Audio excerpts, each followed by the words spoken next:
What's up guys, Dan the Mustang Doctor here, and this morning I'm going to show you guys how to put on and then tune a JLT cold air intake on your GT350, GT350R, or GT500, and this would be for a 2015 and up. And basically what the original intake looks like is this. It's actually pretty good intake. It has a nice seal when you put the hood down. It actually seals right around here. This cold air intake box to help the cold air come right in through the front inlets and then underneath and through the fender wells. So it does a really good job of already grabbing the cold air and getting it in. What it doesn't do a great job of is the restriction that it has through the inlet pipe and then into the throttle body. This is actually a pretty small, for the size of this engine, an inlet pipe. And basically the JLT pipe is quite a bit bigger. You can see it already right here, quite a bit bigger. So let me get this out for you and do a little unboxing here.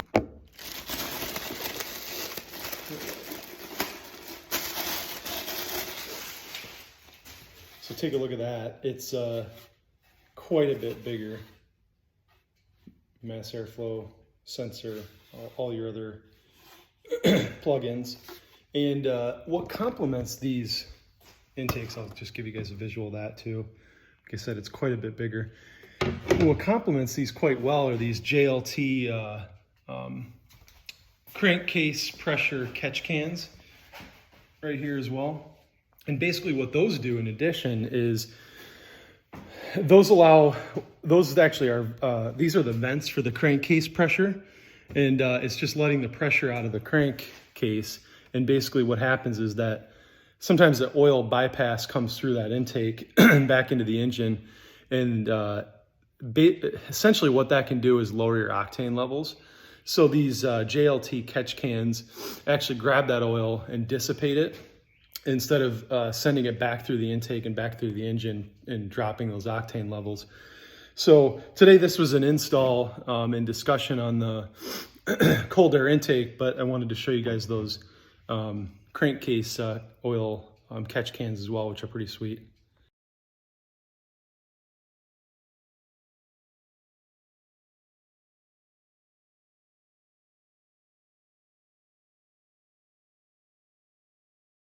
Okay guys, so removal of the stock cold air intake is actually pretty easy. It's obviously just the screw clamp, the screw clamp right there that comes off the throttle body. Disconnect of the mass airflow sensor, which is a little red pull tab. I'll show you in a second. You pop out and then you just slide that right off there. And one bolt over here, which came right off over here. So pretty big opening for it there. You pop these two clips off, which came right off here, there and there. And those are really easy. It's a yellow push pin. You push that in, pull it off. Gray push pin, push that in, pull it off. And I was going to show you guys one more thing. Oh, the red pull tab for the mass airflow sensor. Got a little screwdriver in there, slid that out, and then it just popped right off. So that was pretty easy. Now we're just going to install the JLT cold air intake. So we'll unbox everything. So what you want to do when you take the mass airflow sensor itself out is take the two screws out. You want to be really careful not to touch it because the mass airflow sensor cannot get dirty or you're going to run into all kinds of problems. But you just slide that right out and that's what it looks like. And then you want to slide it right in the same way into your new intake port. So we took it out like that. And we're going to slide it right in just like that. Whoops. Next, what you want to do is flip the stock airbox around and grab the 3 rubber grommets that you're going to need for the new one. One is right here, the other's right there, and then that one's right there, and that's got a little metal insert that you need out of it as well. So you just kind of twist these out and get ready to put them in the new one.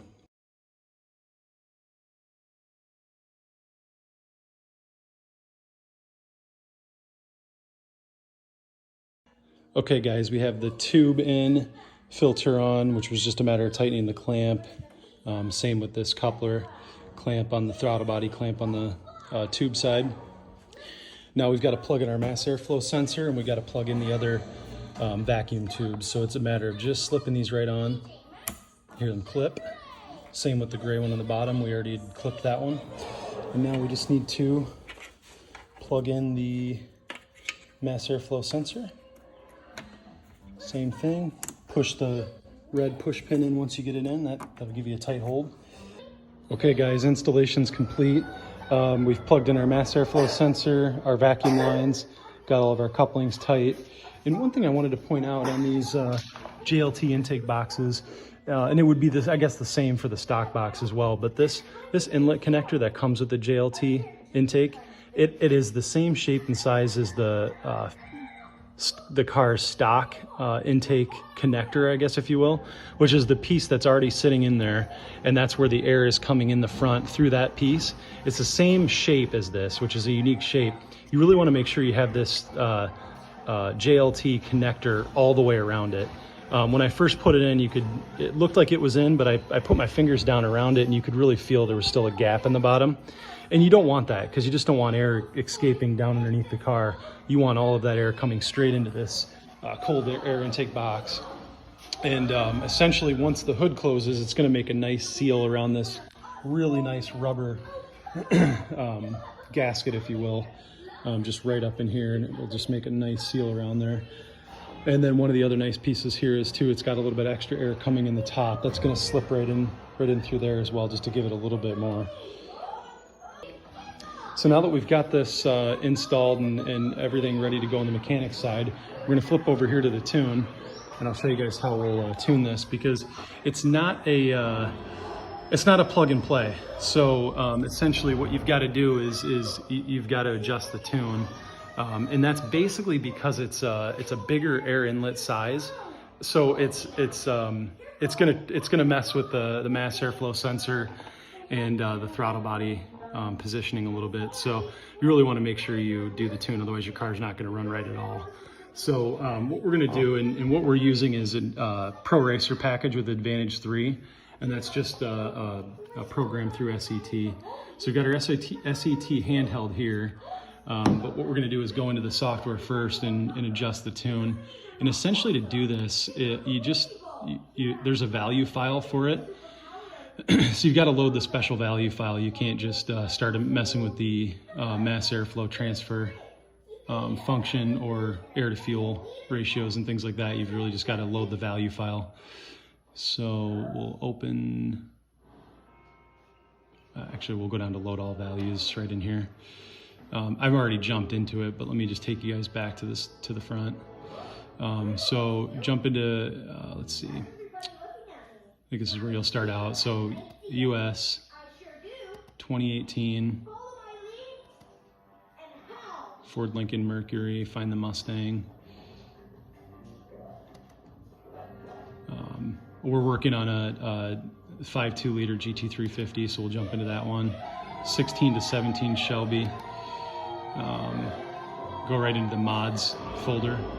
And this is the CAI MAF only, so it's cold air intake is what that is. And they've got it pre-programmed right in here. It's a 5.2 JLT value file, essentially. So once you click that and open it down here, I've already done that, so I'm not going to do it again. It'll just load right into your tune file itself. And to check and make sure that's been done right, you can go to history down here. And right here is where I've applied the changes on that special value file. These were where I took out the speed limiter earlier. So far, in terms of tuning on the car, we've just we've eliminated the speed, the governor, I guess you can call it, the speed limiter, and we've applied the JLT cold air intake value file after doing the work on the car. So now what we've got to do is load that onto the handheld, which you can do by plugging that in. And trick with this too, if you guys are new to this or just getting into it, and you can't get this to sync up, make sure you're not just on a regular Android charging cable. It's got to be a power cable. So it's actually got to be able to be a cable that's big enough to send data through it, not just to charge your phone.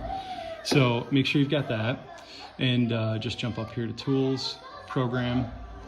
We're going to program the handheld tuner itself. We're on an X4, just jumping right into that. I've already loaded this tune, but essentially you would just drop down your computer's PCM strategy code, load that, save the tune under whatever name you want, because you're going to want to look at that later and know which tune it is when you go to flash it to the car, which we'll do here in a second. And I always like to program with options. That way you can adjust timing on the fly, spark advance. You can adjust air to fuel under wide open throttle and a number of other things when you're in the field. So you don't, if in case you don't have your laptop with you, you're good to go with that. So once you do that, you just hit program. It's going to run through load to the tuner. And then once you do that, we're done with the laptop, and we're actually just going to grab the tuner itself and flash the actual PCM in the car. Okay guys, we're going to flash the JLT cold air intake tune onto the car now. So just take your X4, plug that right into your OBD2. It's plugged in down there. We're going to just turn the car on for now. And if you have a push button, just don't hold the clutch in, because you don't need to start the car yet. Let's just hit that. We're going to program vehicle.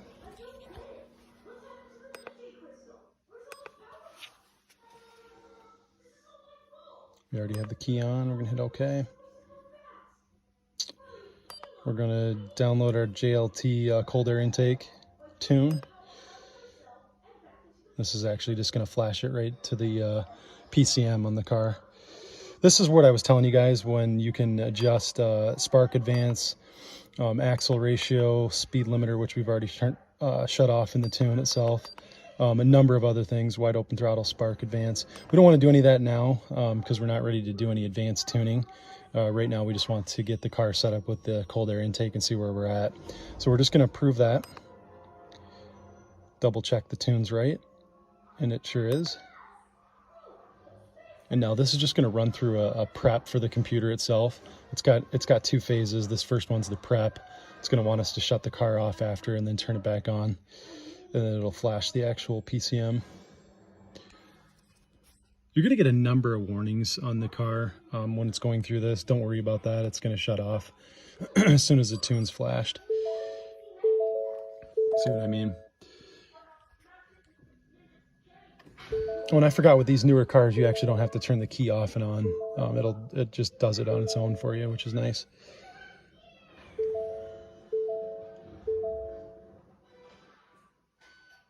So it's just going to run through this full programming. Right now it's just unlocking the processor itself on the car. One of the things I'll be curious about is if that value file is enough with the air to fuel, or if we're going to need to adjust air to fuel ratios at all. Might have to do a data log after this just to see. Nice thing about these newer cars is with the GT350, GT350R, and GT500 is they've got a built-in air to fuel ratio gauge among a bunch of other things right onto the screen right here, which is nice. So on my other Mustang, I had to set up an 8-pillar gauge setup, weld in the bung for the wideband O2 sensor into the header and everything else. But these new cars already have all of that set up for you, which is really nice. So you can do a lot of tuning right out of the box. So we're going to let that load, and when it's done, we'll watch the rest of the PCM flash, and then we'll do a startup and see if we're good to go.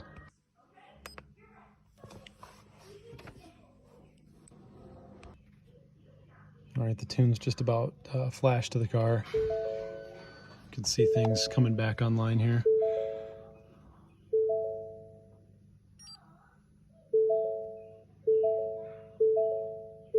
Okay, I was wrong. You do have to turn it off in this phase. So we're going to just hit the button again. Turn the key on. We're going to hit it. It might have already turned itself on. Let's see. Nope. I'm going to turn it on.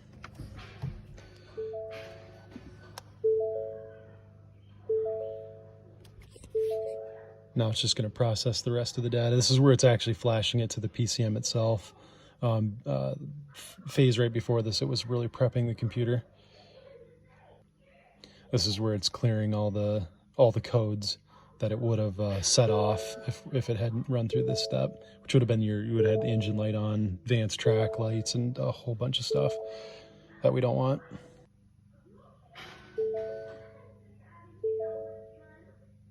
One of the things you want to be careful about, I mean, on the newer cars, you really don't need to worry about it, but you want to make sure you got a full charge in the battery. So if you need to plug it into a trickle charger, do that, because the last thing you want is your battery to die midway through the tune. That can actually mess up your entire PCM. Usually it comes out of it comes out of safe mode and you can flash it back to stock. But I've heard some horror stories where people haven't been able to do that and it just locked their computer right up. So make sure you got a full charge on the battery before you flash your car like this. But we're all set. So we're gonna just I like to turn this off, then turn the car off, and then fire it up. So we'll do that and see where we're at. Okay, guys, we just flashed the tune and we're gonna give it a first cold start and see how she runs. Awesome, nice and smooth. Our tune file must have worked well. Obviously, we got to drive it a little bit and make sure everything's tight. Let's check the gauges. Our air to fuel's a little rich. Actually, no, it's coming in, and it's a cold start anyway, so it's got to get into closed loop anyways, where it's using the O2 sensors to adjust to the commanded fuel table. So once it warms up, it should dial in a little bit closer to the Stoich metric 14.7. But this car runs a little rich anyways. From the factory, it's usually around 14.1 at idle. So we'll see where we go from here. Okay, guys, the car is running incredibly well. Our air to fuel seems to be dialed right in from that tune update. Just jump into the gauge itself and just kind of take a look at it for a minute. I'm in 4th gear right now. We're just cruising. But even getting into it a little bit, it richens up just a notch, just like it did before. It obviously down at decel, it's gonna go a little lean like that, but seems to be